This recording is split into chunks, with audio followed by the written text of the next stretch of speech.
नमस्कार, मैं हूं संगीता राय। पूर्वांचल एक्सप्रेस न्यूज के इस वेब पोर्टल में आपका स्वागत है।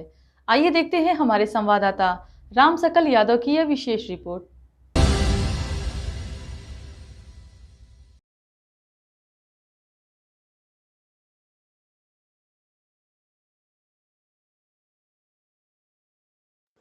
आजमगढ़ जिला कार्यालय पर आयोजित प्रेस वार्ता में उत्तर प्रदेश सरकार के कैबिनेट मंत्री एवं आजमगढ़ के प्रभारी मंत्री अनिल राजभर ने केंद्रीय बजट को लेकर बड़ा बयान दिया।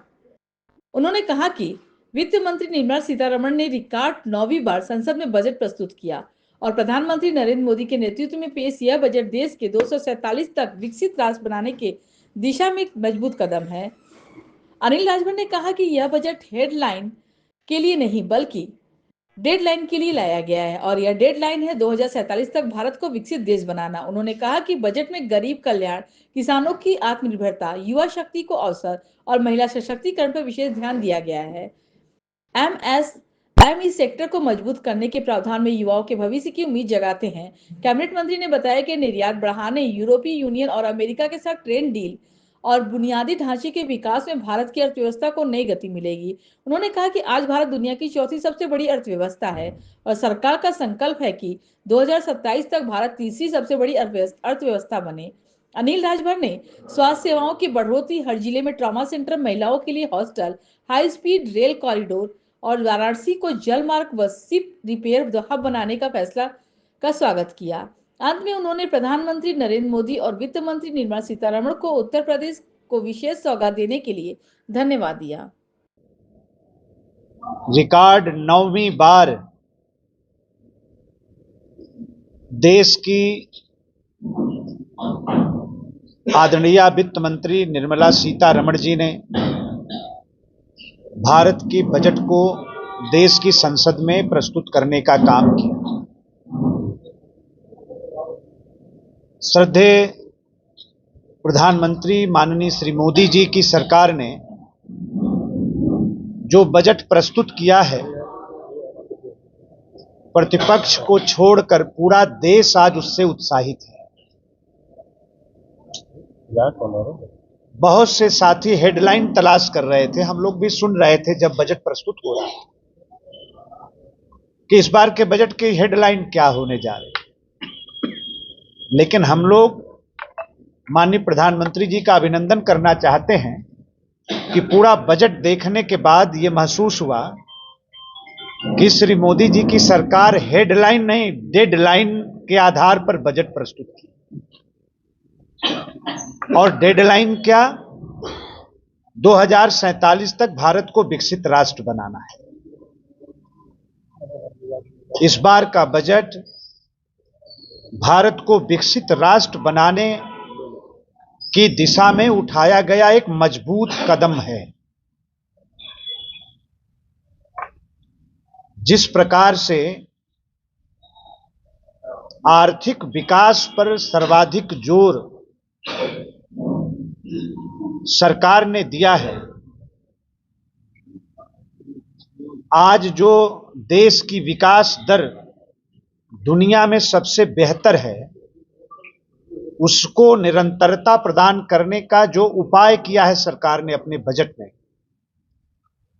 उसका हम जितना भी स्वागत करें उतना कम है।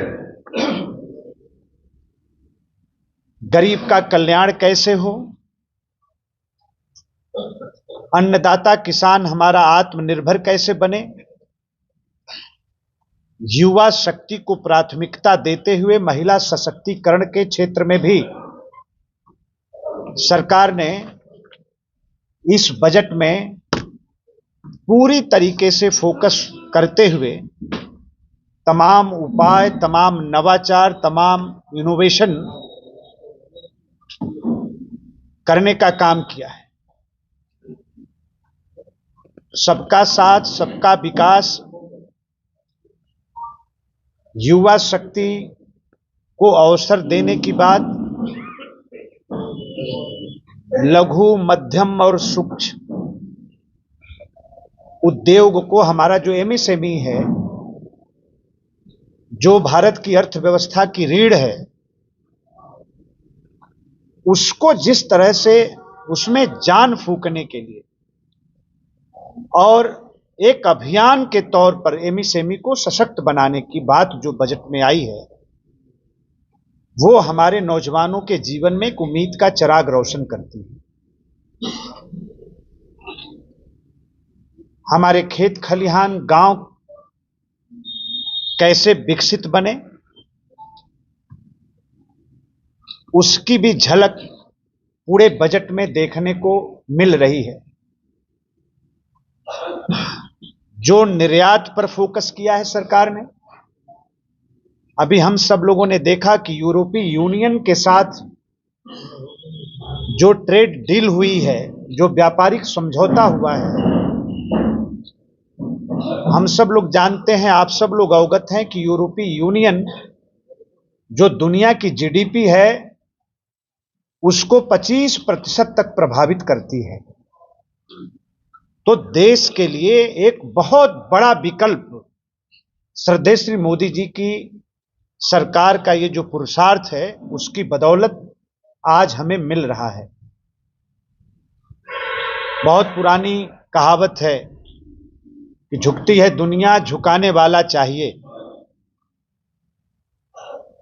आज भारत की शर्तों पर अमेरिका ने जिस तरह से समझौता किया है और 18% के टैरिफ के साथ हमारे जो व्यापारिक समझौते हुए हैं, उसके भी बड़े दूरगामी परिणाम हमें देखने को मिलेंगे। आज हम दुनिया की चौथी बड़ी अर्थव्यवस्था हैं और 27 तक श्री मोदी जी की सरकार का संकल्प है कि हम दुनिया की तीसरी बड़ी अर्थव्यवस्था बनेंगे। तो भारत को तीसरी बड़ी अर्थव्यवस्था बनाने के क्षेत्र में भी, उस दिशा में भी ये जो सामयिक बातें हम लोग आपस में कर रहे हैं, बजट से लेकर यूरोपीय यूनियन से समझौता और फिर अमेरिका जिस तरह से भारत की शर्तों के साथ हमारे व्यापारिक समझौते की तरफ हम लोग आगे बढ़ रहे हैं, सबका परिणाम हमें जो देखने को मिलेगा वो भारत को दुनिया की तीसरी बड़ी अर्थव्यवस्था बनाने के लिए वो एक बहुत बड़ा कदम साबित होगा। सबका साथ, सबका विश्वास,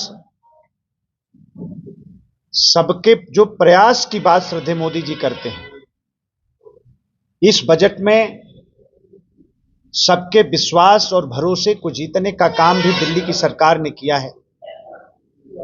अगर हम उत्तर प्रदेश के दृष्टिकोण से बात करें तो इस बार हमेशा की तरह श्रद्धेय श्री मोदी जी की सरकार ने उत्तर प्रदेश के सर्वांगीण विकास के लिए जो योजनाएं दी हैं, हम उत्तर प्रदेश वासियों के तरफ से, यहाँ के नौजवानों के तरफ से, यहाँ के किसानों के तरफ से, यहाँ की मातृशक्ति के तरफ से हम लोग बहुत अभिनंदन करना चाहते हैं। स्वास्थ्य सेवाएं जो हमारी हैं उनमें 50% की वृद्धि की बात इस बजट में भारत सरकार ने कही है। हर जनपद में ट्रामा सेंटर बनाने की बात इस बजट में की गई है, जो हमारे आवश्यकताओं को पूरा करता है। आज हमारी बहुत जरूरत है, आज ट्रामा की मांग हर जनपद में हो रही है और इस लिहाज से उत्तर प्रदेश की जरूरत के आधार पर हर जिले में जो ट्रामा सेंटर बनाने की बात इस बजट में की गई है, हम लोग उसका भी बहुत अभिनंदन करते हैं, बहुत स्वागत करते हैं। हर जिला मुख्यालयों पर हमारी मातृशक्ति के लिए हॉस्टल बनाने की बात, हर जिले पे हॉस्टल हमारी मां बहनों के लिए बनने जा रहे हैं।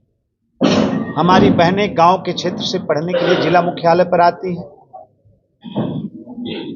उनकी सुविधा का ख्याल रखा है जो भारत सरकार ने, और बजट में उसका विधिवत प्राविधान किया है। इस बात के लिए भी हम लोग श्रद्धेय श्री मोदी जी की सरकार का बहुत अभिनंदन करना चाहते हैं। और जो स्पीड कॉरिडोर बनाने की बात सरकार ने कही, इस देश में मुंबई से पुणे, पुणे से हैदराबाद, पुणे से बंगलौर, बंगलौर से हैदराबाद, दिल्ली से वाराणसी, वाराणसी से सिलीगुड़ी, ये जो हाई स्पीड रेल कॉरिडोर जो उत्तर प्रदेश को मिल रहा है, मैं समझता हूं कि उत्तर प्रदेश के विकास को बहुत बड़ी ताकत इससे मिलेगी। परिवहन की जो सुविधा हमें मिलने जा रही है वो उत्तर प्रदेश के ग्रोथ रेट को और बढ़ाने का काम करेगा। जो जल मार्ग का विकल्प, और विकल्प ही नहीं बल्कि अपने बजट में प्राविधान भारत की सरकार ने इस बार के बजट में किया है और उसको बनारस को सेंटर बनाया है। जो शिप होती हैं उनके रिपेयर का सेंटर बनारस में बनाने की बात, उसकी स्थापना की बात इस बजट में की गई, बजट का प्राविधान किया गया है। अभी बनारस से लेकर हल्दिया तक जल मार्ग के रास्ते से व्यापार भी शुरू हो गया है, पर्यटन भी शुरू हो गया है और जो शिप के रिपेयर की बात, उसके स्टेशन को स्थापित करने की बात इस बार की बजट में की गई है, वो जल मार्ग को मुझे लगता है कि और भी सशक्त बनाएगा और भी मजबूत करेगा। हवाई मार्ग के साथ साथ रोड परिवहन के साथ साथ ट्रेन परिवहन के साथ साथ रेल परिवहन के साथ साथ जल मार्ग का एक बहुत मजबूत और बेहतर विकल्प उत्तर प्रदेश को मिलेगा, जिससे हमें व्यापार में सुविधा मिलेगी। जो हल्दिया का पोर्ट है, पश्चिम बंगाल का बहुत बड़ा पोर्ट है, आप सब लोग जानते हैं। वहां से जब उत्तर प्रदेश सीधे जुड़ेगा, अभी तक उत्तर प्रदेश की जो पहचान थी लैंडलॉक की पहचान थी कि उत्तर प्रदेश चारों तरफ से बंद है, इसलिए उत्तर प्रदेश के अंदर निर्यात की संभावना बहुत कम है। लेकिन लैंडलॉक के इस पहचान को सबसे पहले तो सबसे ज्यादा हवाई अड्डा बनाकर हमने तोड़ा, फिर सबसे ज्यादा एक्सप्रेसवे बनाकर हमने तोड़ा और अब माननीय मोदी जी के आशीर्वाद से, दिल्ली की सरकार के आशीर्वाद से अब एक जल मार्ग का भी